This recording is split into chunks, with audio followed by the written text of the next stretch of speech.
So today we're making basil pesto with my friend Lola Hardisty. Hi Lola, how are Hi, you this Melinda. morning? I'm doing great. Thanks for having me here. Well, she had mentioned that she loves basil pesto, and why is it you wanted to come and make this today? Well, Randy and I grew this fresh basil in our garden, and I don't know how to cook, and I love basil pesto, so that's why I called you. And fresh basil pesto is definitely the way to go. So this is just a regular variety, right? Right. Because there's lots of varieties of basil. And it's just a few short ingredients, a quick whir in the food processor, and we'll have basil pesto. Be right back.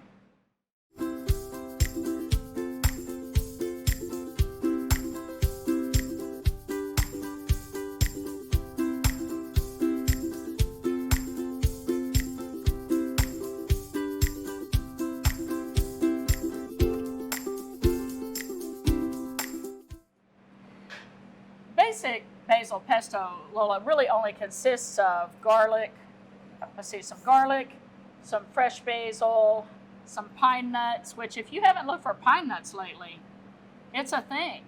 It is. We just buy ours in bulk so that we have plenty. And some salt and pepper, little Parmesan cheese, and some olive oil. That's all there is to it. Great. And you could do this yourself if you wanted to. You know, you could chop it all up, mix it all up and stuff. But we're going to use the Cuisinart today.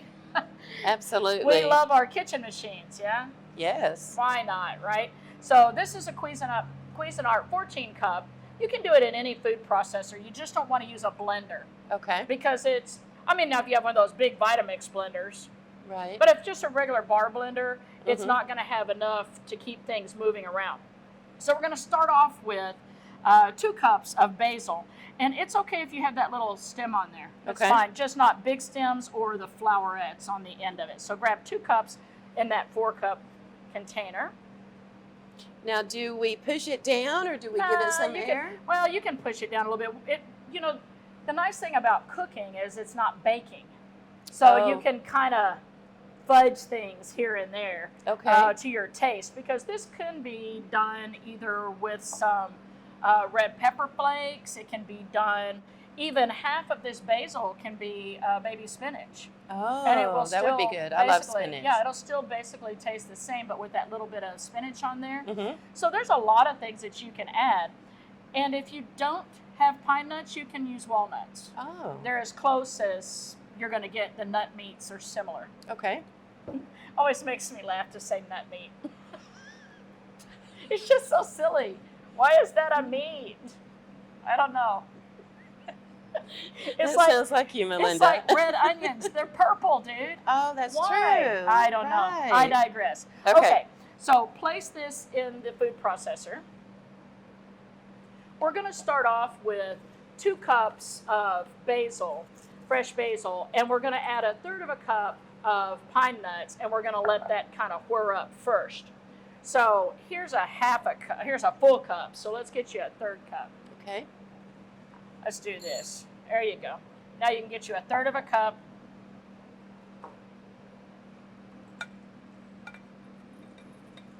There you go. And let it sit flat. Got it? Is that about right? That looks about right. Sprinkle those in there.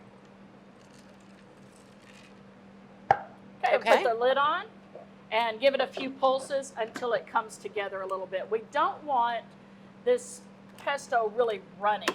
Okay. I don't care for that real liquidy. I like the kind of chunky. Yeah. Substance. Oh, this is fun. Yes.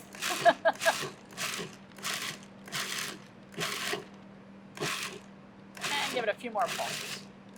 Oh, and it's already smelling great. It's already smelling. It's that basil. If you have basil plants outside, how good it smells. Yes. When I was in here taking the leaves off today, the whole kitchen studio smells wonderful. Okay, that's great. Okay. All right, so now we're going to take this and put him over here.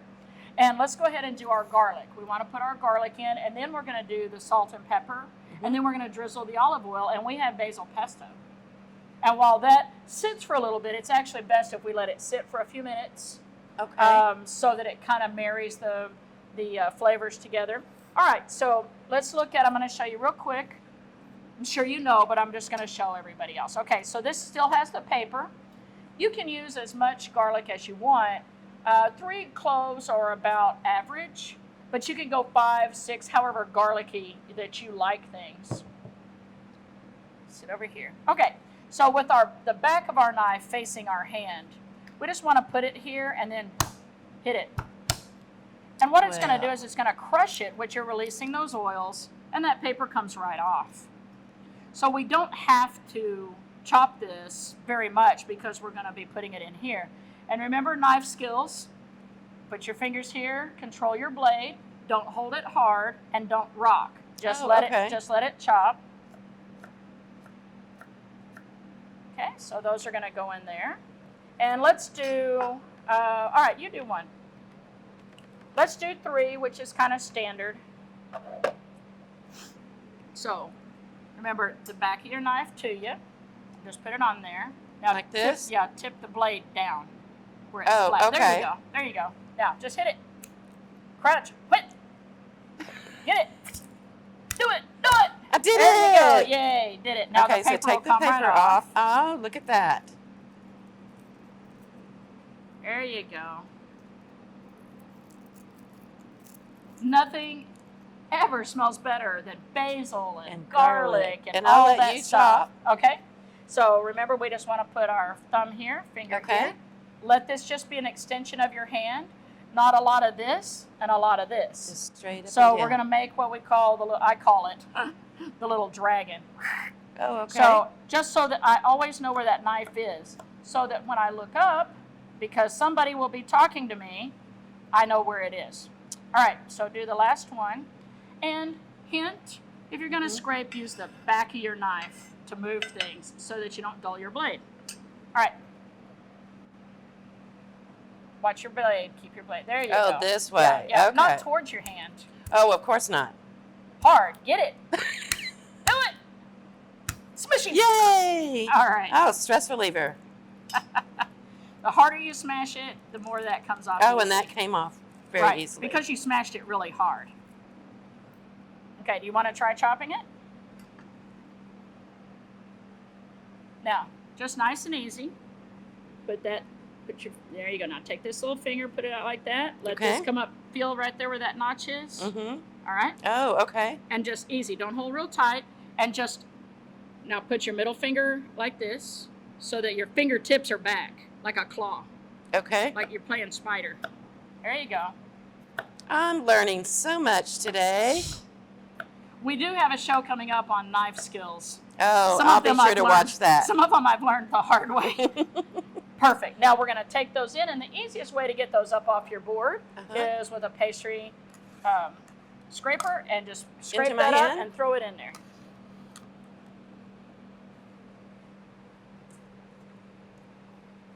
Okay, so you can give that like a whirl or two, and then we're going to do some Parmesan.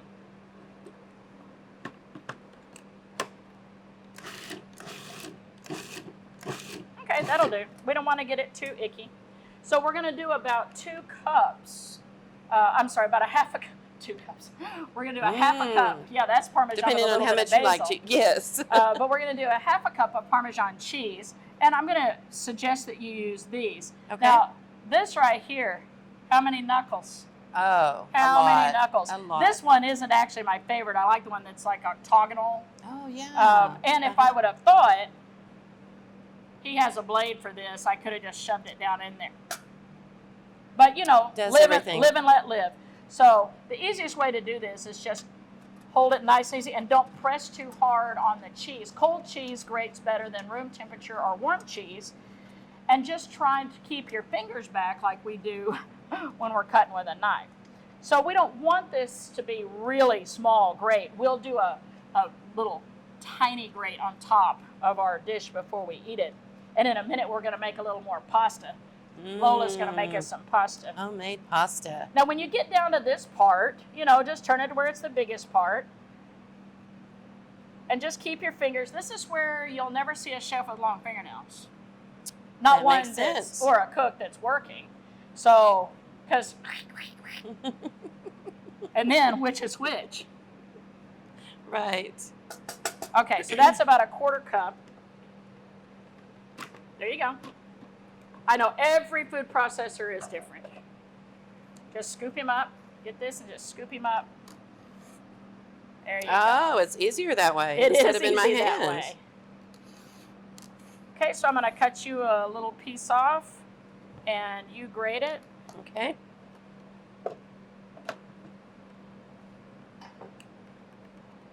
And then we'll put it in there so you don't have to put that on yet. So, Okay. nice and easy, no fingernails or knuckles, please.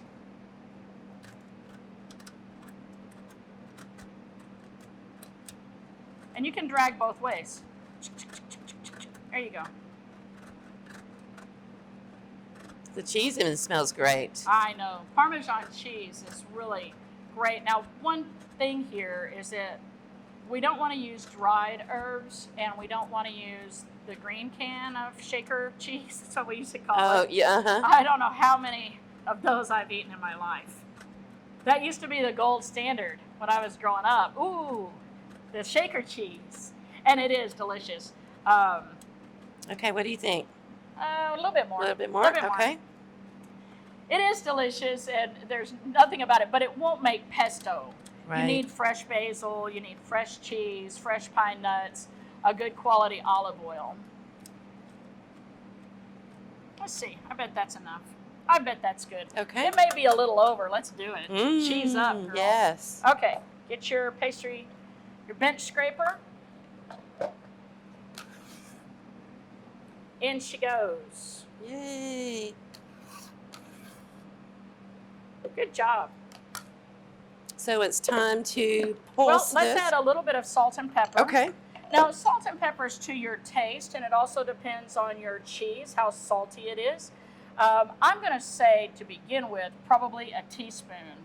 And let me get one for you.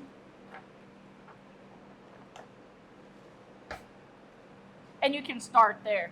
You know, you see us all the time throwing things. It's because I've learned how much my little Vienna sausage hands hold. So a teaspoon of pepper. About a teaspoon of pepper and a teaspoon of salt. Okay. And then we can taste it and add as we would like. All right, so now we're just going to pulse that up until it starts to come together. Now pulse instead of constant because that allows it to kind of hop up. Oh, okay. Okay, now we're going to add the olive oil.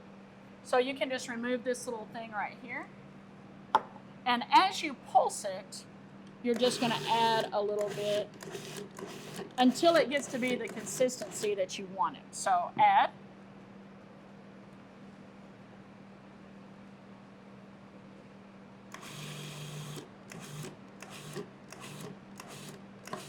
It's looking great. It's usually about a half a cup. And some people like it a little bit more liquid, more like a puree. I kind of like it a little chunkier. Me too. Sorry, am I hitting my mic? I think it looks great. What about you? Add a little bit more. Okay. Just turn it on and keep adding until you see it. There you go. There you go. Just keep going. Just keep going. Don't pulse. Oh. There you go. Oh, now it's looking great. Now it's going to sit. We're going to put it in a little container, and we're going to let that sit so all those flavors have a chance to really get in there. Okay. But before we do, I happen to have a tasting spoon for you. Taste a little taste and see if we need to add any salt, because we don't want to add salt on top of it. We want to add salt into it.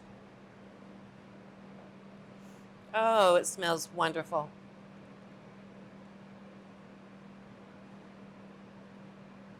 Got it? It's great. That's usually a tried and true recipe. So now we're going to put this in a container and let that sit for a little bit. You can let it sit on the counter or you can refrigerate it while we make the pasta. And the pasta is going to take us about 5 minutes.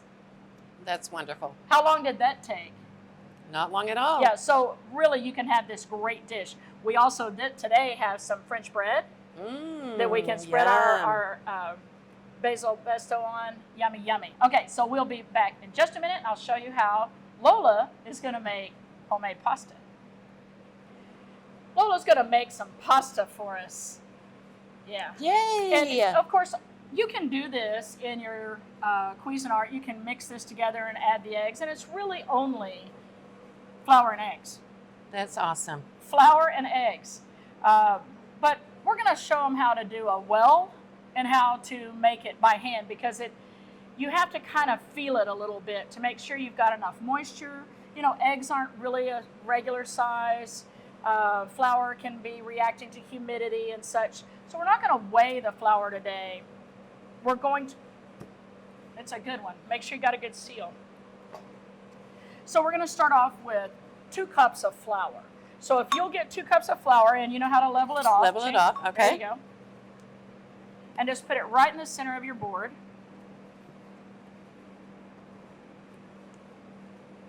There you go. And one more. Lola's pasta. I love homemade pasta. Okay, so we're going to start there. I did it again. Okay, so I'm going to have shirts made. Who wants to buy a shirt that says, okay, so? Okay, so. It's just because I love queso. Is that it? Is that why you say it? I don't know. Okay, so get you together and make you a little indentation in the center for your eggs. Now this is going to use 3 whole eggs and 1 egg yolk. So make the wheel all the way to the bottom, because you got a lot of egg to put in there. Kind of move it out a little bigger. There you go. So that flour is going to hold the eggs as they come in. Now this is the theory. Don't be fooled. Sometimes these eggs can get away from you. Just catch them. Okay. Just catch them and put them back up. Now, what kind of flour is this? Because it's different. This is AP flour. We use primarily King Arthur because we love their products. And it's interesting that you asked, because later on this month, we have John Kozad from Ardent Mills that's going to come and tell us about the different kinds of flours. Oh, great, because I could just tell there was a difference in it. They're right up the street from us in Saginaw, and one of the biggest producers of flour in the United States.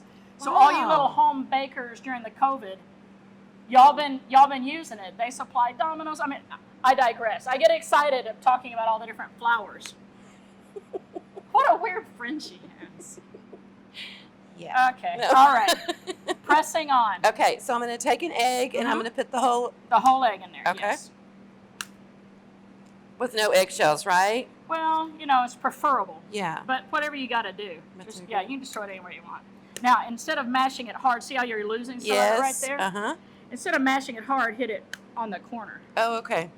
See? There you go. Get that one. He's already And cracked. I want all that in there, right? You want all that in there. Where is all it? that eggy goodness we want in there. There you go. Now, if I were really cool, I'd show you how to do one in one hand and just crack it open. Sometimes I can do that, sometimes I can't. Oh, look, and it all stayed in there. Yes, because you made it well. Awesome. Okay. So now we're going to separate this egg white from here. And we can just put it in here because we're finished with this for today. And you can do it a couple of different ways. I usually just use the shell method, where I just have the shell hold it. Or I know a lot of people put it in their hand and it just goes through. You do not need a device for this. I think that we can handle this. And in he goes. Awesome. Now, save that. You can freeze these. Freeze that egg white, and you can save it for later for omelets or egg washes or whatever you may want. Okay, so get your little hands in there. Now, the first thing you kind of want to do is kind of squish those little egg yolks, because those are the rotten things in there. They're the ones that act up. And just don't act up, eggs. Be nice. If it's going to act up, it'll act up while we're filming. Oh. Just saying. Yes, I'm looking a little Farrah Fawcett today. Okay, is that good? I can't do that with my short hair. I know. Jealous, but I look too crazy like that. Okay, is that good I on think these that's naughty good. eggs? So now you're just going to start putting the flour into it. So just kind of throw it in there like this. So just take the bottom, and now see how you're getting ready to lose them? Mm-hmm. Just get him as you lose it. Oh. No, it's okay. Look. If you lose it, now just get your hands in there and get it going. There you go. I'm going to kick it. Please help me. I'm going to kick in here. But this is fun. Yeah, this is a great thing to do with your kids. Let them really get in here. And you just want to grab that flour and start mixing it in here with these rascally eggs. You rascally egg. Right now, every chef I know Every chef I know is going, what is she happening? Doing? That's not how you do it. Well, this is how Lola does it. We'll say that. It's okay. You got to learn. So, all right. So get in there. So should I scrape this off too? Scrape it. Get it over there. Okay. Get it over there. Get everybody in. Everybody in the pool. You have to learn somehow, right? Right. You got to start. You can only start where you are. Right. So just start. And as delicious as homemade pasta is going to be, I'll take all this right now. We'll take it. Yeah. Now, I did wash my hands before I dug in. Me too. Everybody's going, oh, it's all over your hands. It's what soap is for. Soap. There you go. So then I just start doing this? Yep. Just start mixing it together. You'll start to see it turn a little golden from the egg yolks. Mm-hmm. Now, there's a lot of recipes for pasta. However, this is kind of the basic starter. Then you can add colors to it if you want to add dried tomato powder or beets, turn it kind of a pinky color. I mean, there's a lot of different things that you can do. There you go. Just get him all in there.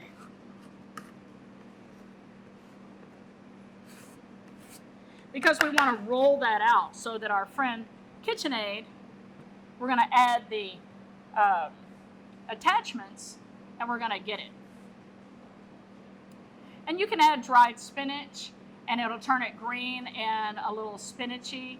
It's really super. If you want to find out about dehydrating vegetables and stuff, my friend Cindy Bighorse, who also films at this studio under Indian Preservation, she has her YouTube channel. It's in my YouTube channel, The Connection. Subscribe to that, and she does a lot of the preservation. Well, Indian preservation. She's showing you how to preserve things. This is kind of therapeutic. You know, it really is. It's like making biscuits. Mm-hmm. Nothing is better than making a biscuit. So we're going to get this rolled out. We're going to wash our hands, get this rolled out, and then we're going to add the attachments to the KitchenAid. I'm going to show you how to roll that pasta out. Wonderful. The easy way. Great. All right. Okay, Lola's rolled this out and combined it. We've added a little bit more flour to give you something to do. And so we're going to roll this out just a smidge because we're going to use the KitchenAid rollers on the KitchenAid. Now, they work on any KitchenAid. It can be the small classic because pasta is not going to fight it hard. So we're going to add that on here. We don't need the bowl on here. So go ahead and flip up that lid right there. And the little black notch, the little black piece will go into a notch that's right underneath that screw. And if it doesn't go in, just loosen the screw a little bit more. It may be in there. And you'll feel it seat. And you want it in there firm. Got it? Mm-hmm. The rule of thumb is we want it to be a little bit thinner because even though this is going to roll it, it needs to be able to grab it without pushing it to a side. So we're going to roll this out a little bit and then we're going to cut it about the length of that, a little shorter, because it is going to start to make. And right before we do that, we'll move this and put on our tray to catch our pasta. Okay. So roll it out just a little bit, make sure it's kind of even, no big lumps like that. There you go. Just give him a good working. And it doesn't really matter what shape this is because we're going to cut it to fit. We don't want any straggly ends because they'll just make little lumps of pieces of pasta and we don't care. Today we're going to cut it in fettuccine length and we're going to go to about 4 on the thickness so that we have a nice bite. You can go as thin as you want. If you go to about 6 or 7, it's really thin, almost noodle-like. Oh, uh-huh. Yeah. And so it's kind of just up to you. I do like a thicker pasta with my pesto. Okay, Is that good? That looks pretty good. Great. Now, if you'll notice when you were rolling it, it kept giving back. Mm-hmm. That's the glutens still forming. I see. Right. So if we were making bread or the top of a pizza crust, we'd have to deal with that and let it rest. Okay. We're going to do the same thing here and let this kind of rest a couple of minutes and let it get yourself together. You know, it's like having a crisis. And in the stock pot on the stove, we have our beef stock that we're going to use today. And it is the frozen cubes that we made in the stock program. And we just threw it in there with some water because this is our chance to flavor our pasta. Oh. So we'll add a little bit more water to that if we need to. And we have the basket, the pasta basket in there. And we're going to move this in just a minute and get this all cut up. We'll be back in a second. Lola's finished rolling out her pasta. I feel like Farrah Fawcett today. We got the fans on in here and I keep wisping. So if you see me doing this, it's my beauty queen. Pasta. Wait, I'm in my moment. Okay. We know that the length of seriously, these are one of the handiest ones ever. This one's made by OXO, one of my favorite brands. And it's got inches on here. It even puts equivalents on there for when you like have a brain session and you forget. Mm-hmm. But it's got this nice grip. I have some others that just are rolled metal. I love this one. And I love the fact that it's, anyway, good tip. But we know that this is almost as wide as that is.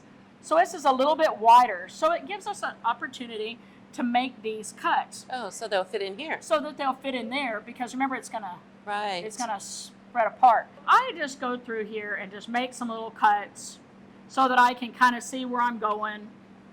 Make them straight edged because we don't want any of those little straggly ends.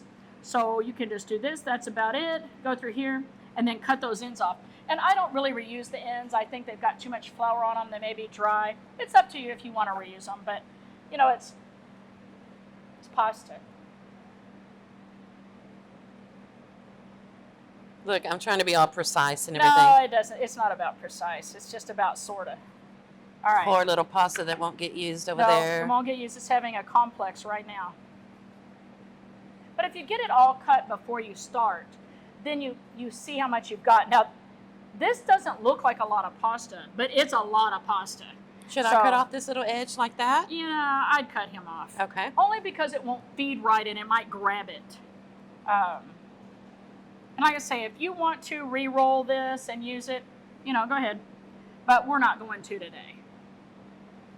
Okay, is that good? That's wonderful. Lola, the pasta machine.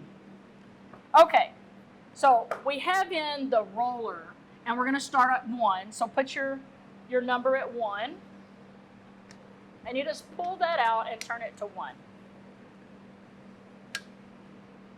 Okay. Seated? Mm-hmm. Okay, and this is in good. Screws on, and below it, we're just going to put a little pan with some flour on it so that when it lands, it doesn't stick. Now, this isn't sticky.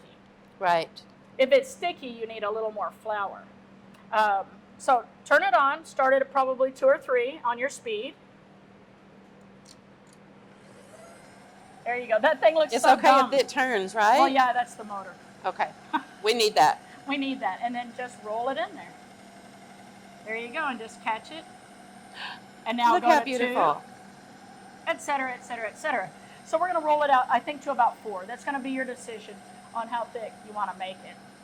And it's just so lovely feeling, isn't it? Yes. Isn't there something fun? There is. And then when to just you see eat it, and it tastes so yummy. And you go, I made this. I made that. This is that 4? It is now. I think that's probably a good thickness. Now remember, it's going to cook, so it's going to get a little bit thicker. All right? Great. Just lay it in your flour. Back to 1, Back right? to 1. Exactly. Good job. This is fun. It's like Lola can cook.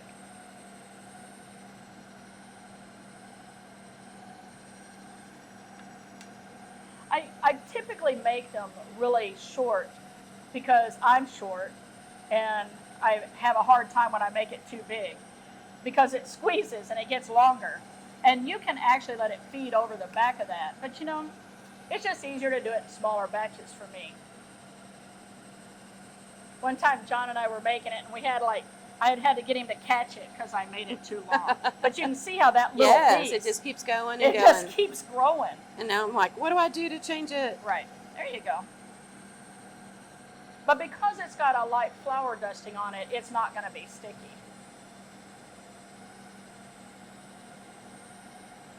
There you go. And you can just let it do just like that. I love my KitchenAid. Thank you, KitchenAid. I think everybody has at least their mother's, right? Here, do this guy.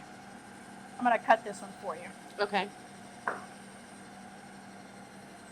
As soon as she's finished rolling all of that, then we're going to put in the die or the cutter, and we're going to let it cut it. Now, you can use a pizza wheel and cut it, or you can use the one that has 5 little tiny pizza wheels on it and cut it yourself. But this does such an efficient job, and it really is a spectacular machine to make this so much easier. One thing I do want to mention, though, Lola, is that you never immerse these in water. It's got just pasta on it. It's going to dry, and you just take a little brush after it's dried and brush out the pieces, and because these gears in here have to stay oiled. If you immerse this, it'll ruin them. They're about, I think, $175, something like that, from KitchenAid. Watch for sales, especially around Mother's Day and Christmas and all that stuff. But I've had these for years, and I've never replaced them. So, well, this is going on my Christmas list. Absolutely. Now I name all my KitchenAids. Right now you're working on Betty. Betty, okay. Betty is I like working. Betty. Yes, I have Blanche, and I have Blossom at home. All of them are bees. I don't know, just a thing.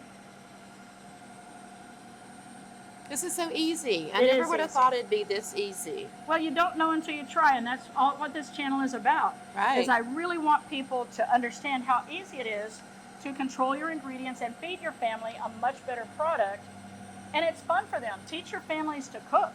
I've learned a lot from your channel, your videos. It started out with a cookbook, which we have another one coming out in October. Oh, great. That'll have everything that we've cooked on here with specifics, as well as some new things. Okay, so we're going to take that off, unscrew it. Yes. Righty-tighty, lefty-loosey. Yeah. And now this one's going to go in the same way with the notch facing, or the black, what would you call that, a black notch? Black piece? And you'll probably have to loosen your screw. Every time I fight... But then not that loose, right? I just did that in making pasta. If y'all watch my making pasta, I just did that. I just kind of like acted like I didn't do it, but I did do it. Okay. All Here right. you go. Show me how to do this. Oh, okay. If you kind of go in straight, it helps. Look, we're photographers, man. That's something that y'all don't know. Lola here is the photographer for the Fort Worth Stockyards. You do such a beautiful job. Thank you, Melinda. I And, enjoy it. Of course, we're here at our studios where I do food and it's a all beautiful that kind studio. of stuff, which is why we have a kitchen in here. We got to prep out the food. Yeah. And that kind of thing. And right now, I think that our friends, Scott Kelby, hey Scott, yeah, been to all your stuff, right? Still don't know anything. Whatever. Yes, Okay. you do. We're getting off onto another thing. We'll go through photography another day. Okay. All right, so we want to move these, and I've left this board here. It's got flour on it because when we cut it, we want those strands to go down there and be in that flour. So you can just drape him around. All right, so here's your first one. Let's make sure he's got some flour in here. Okay, you just want it dusty. You don't like make too floury or else it'll get dry. Okay. Turn it on 2 or 3. There you go. And just start feeding it through. Now it won't grow any longer because it's not squeezing it, just cutting it. Look. And there you have fettuccine. You can just lay them there. Get your next one. And off we go. Now we've got our stock. I start at about 45 minutes before I'm going to cook. I want it to get really hot. I don't want it to be boiling. I just want it to be really hot, and then I'll push it up to boiling once we get it in there. This is fun. And it's so yummy. Okay. Am I leaning on your pasta? No. I'm a you're great. leaner. I'm a leaner. I lean on everything. Don't come out. Don't want to waste that one. Don't get him out Do I of need there. to cut this? Yeah, I would. Okay. Bench scraper. Love them. So you start building your Christmas list.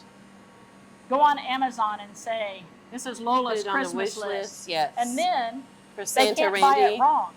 And just go, here, honey. Here, boys. All right. Perfect. Now you can turn that guy off. Okay.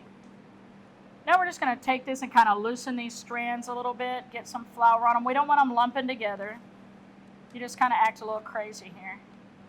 But we don't want to add any more flour. We want these to be tough. I wish you could feel them. Feel them. I want to feel them. Don't they yes. feel wonderful? Mm-hmm. Okay, so take that and we're going to throw it into the basket. We have the basket, the pasta basket in the Vikings. And we're going to cook that off about 3 to 4 minutes. Okay. And then we're going to be ready to plate up some fresh made pasta and basil pesto. Yum. It's been 3 minutes since that pasta hit that water, and it is done. So we've made it a little bit thick, but it's still thin. I've dressed it with a little bit of olive oil and some black pepper, no salt. We're going to plate this, and we're going to get our beautiful pesto. See how it's all kind of come together now? Again, you can make this a little bit looser if you want, but we're going to top our pasta with a little bit of olive oil. Oh, okay. So that as we combine it, it's going to really do it. I love that fresh olive oil flavor. That's what it's about, right? Mm-hmm. And we're going to top it with Parmesan. So we're going to give you this plate. Okay. I love that plate. It is. It's pretty. It's pretty, isn't it? So we're going to... Yeah. I know, right? Get off. Now this just came out of the heat, so we want to be a little careful. Now just add you some basil on top of that. I think I'll fix me some too. Oh, I absolutely. bet you it gets eaten by John is what happens.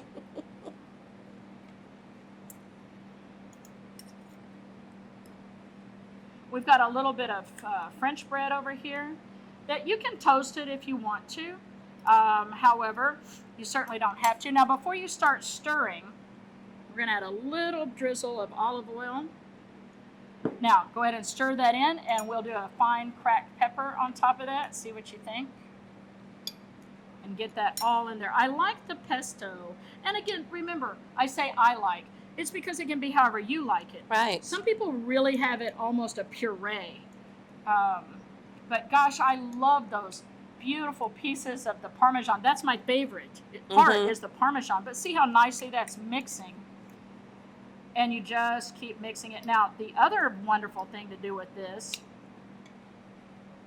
is to spread just a little bit on this little piece of toast. Oh, right here. yes. So you take a little bit